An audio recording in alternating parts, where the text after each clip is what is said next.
Bloodborne pathogens. It's an impressive name, but the meaning behind it is simple, and so are the steps you can take to protect yourself. All it requires is that you know the facts, practice good hygiene, and take a few sensible precautions.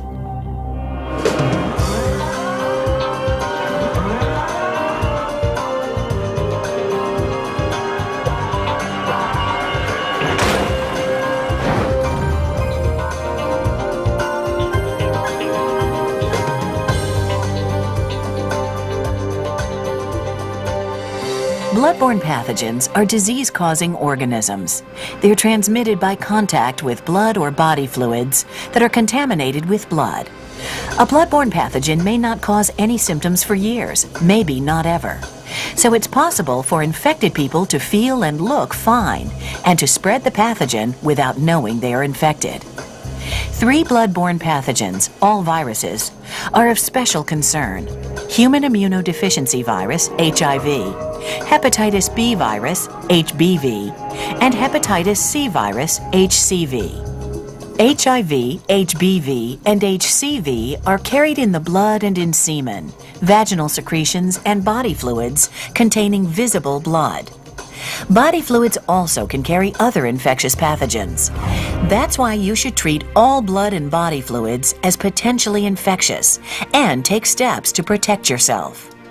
You've probably heard of HIV infection, which attacks the immune system.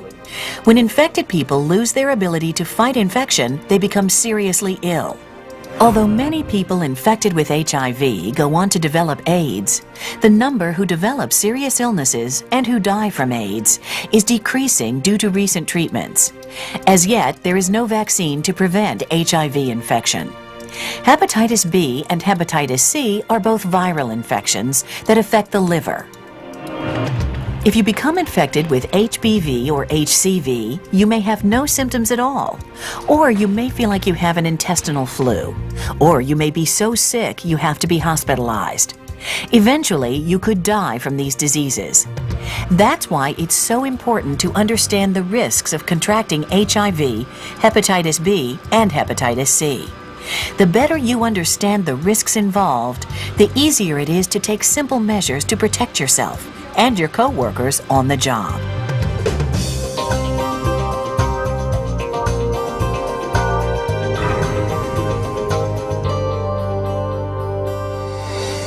Fortunately, HIV, HBV, and HCV aren't as easy to catch as many other viruses. They aren't spread through the air like cold and flu germs, so you won't get them from working alongside someone who is infected, from touching, or even from a kiss on the cheek. And you don't have to worry about catching these viruses from eating utensils, water fountains, gym equipment, swimming pools, or mosquitoes.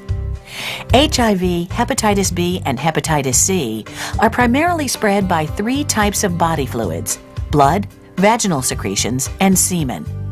These viruses can also be passed from pregnant women to their unborn infants. But to actually get one of these diseases, the virus must get inside your body. This most commonly happens during sex with an infected partner, or when intravenous drug users share needles that are contaminated. Because of the way HIV, HBV, and HCV are spread, you aren't likely to get them during the normal course of the workday, but it could happen in unusual circumstances. Suppose you're helping an injured co-worker and you get infected blood or other potentially infectious material on your skin. If your skin has open sores, nicks, or cuts, you could be infected. Or suppose you come across broken glass or a needle that is contaminated with blood from an infected person. If you puncture your skin with the object, you could be infected. Normally, your skin acts as a protective barrier to keep viruses out. But even tiny breaks or cracks in the skin from common conditions like dermatitis, acne, or cuts and scratches can be doorways for HIV, HBV, or HCV to enter your body. A virus can also get inside your body if contaminated blood or other potentially infectious materials splash into your eyes, nose, or mouth.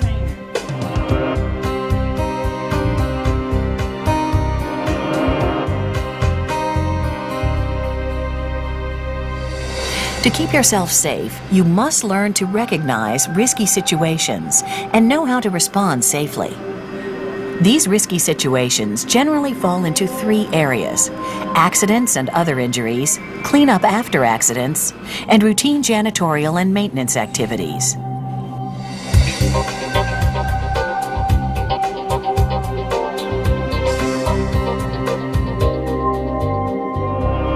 If someone is injured, protect yourself before you offer assistance. Shut down machinery. Notify emergency responders in line with your company policy. But don't rush in to be a hero until you protect yourself. Put on a pair of leak-proof gloves. Your goal is to prevent contact with the victim's blood and body fluids while you control bleeding. In the rare instance when blood is spraying, protect your eyes, nose, and mouth with goggles and a mask. Once any bleeding is under control, you do not need to give further assistance. Just comfort the injured person and wait for a trained emergency responder to arrive. Sometimes you may get blood on you before you can protect yourself. If you get blood on your skin, wash it off as soon as possible with non-abrasive soap and water. If blood or other potentially infectious materials get into your eyes, immediately flush your eyes with running water at a sink or eye wash fountain, and then report the incident to your supervisor.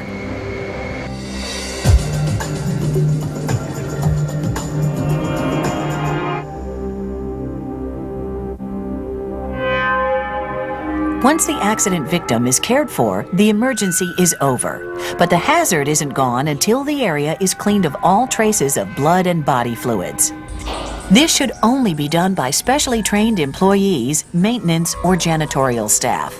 Always restrict access to contaminated areas until properly disinfected. Cleanup personnel must wear gloves to protect their hands from contact with blood or other potentially infectious materials. With large amounts of blood, they should also put on smocks to protect their work clothes. Use absorbents such as disposable towels to soak up the blood. Then clean the area with an approved disinfectant solution. Dispose all waste contaminated with blood or other potentially infectious materials in a sealed, color-coded, or labeled leak-proof container and dispose of as infectious waste. After you finish cleaning, immediately disinfect the mop and other non-disposable cleaning equipment. Otherwise, you might spread viruses to other areas of the company.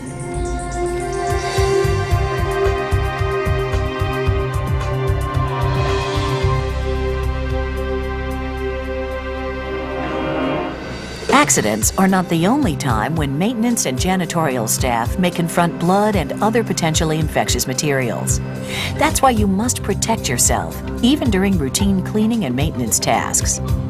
For example, if vomit, urine, or feces contain visible blood, you could be exposed to bloodborne viruses. Even when no blood is visible, other infections may be present. Always wear gloves when you clean surfaces that may be soiled with body fluids or excretions.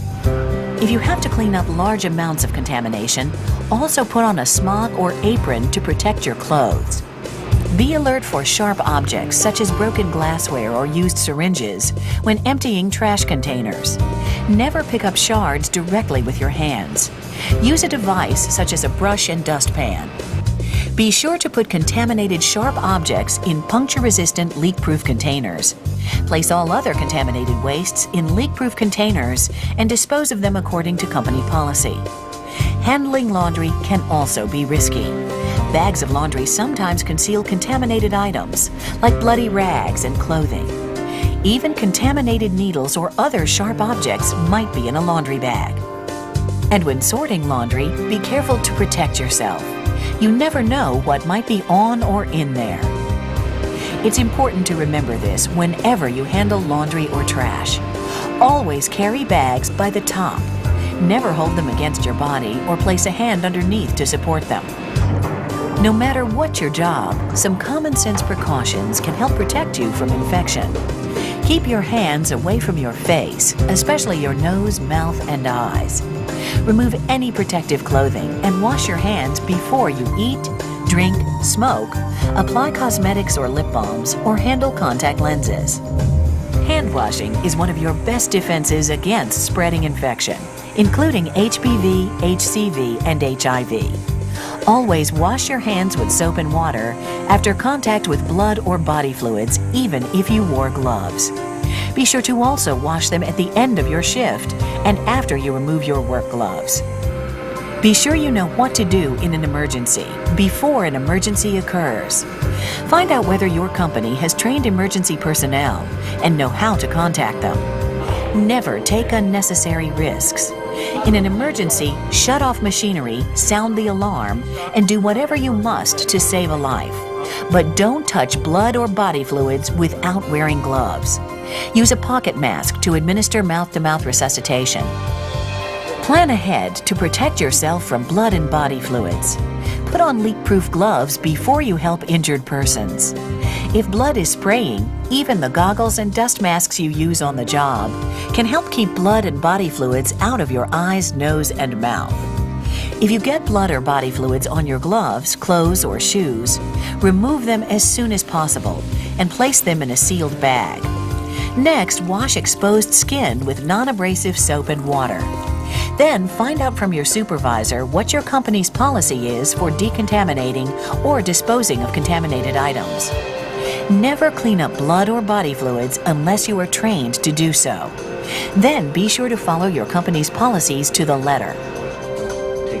Finally, if you think you may have been exposed to HIV, HPV, or HCV, don't panic. Report the incident immediately to your supervisor. If possible, try to determine the source of the blood or body fluid, or even get a sample if possible. Your employer can advise you about testing, counseling, and any follow-up steps. Protecting yourself from bloodborne diseases on the job requires knowing the facts, practicing good hygiene, and taking a few sensible precautions. These measures are vitally important to your health and even your life. Take them seriously.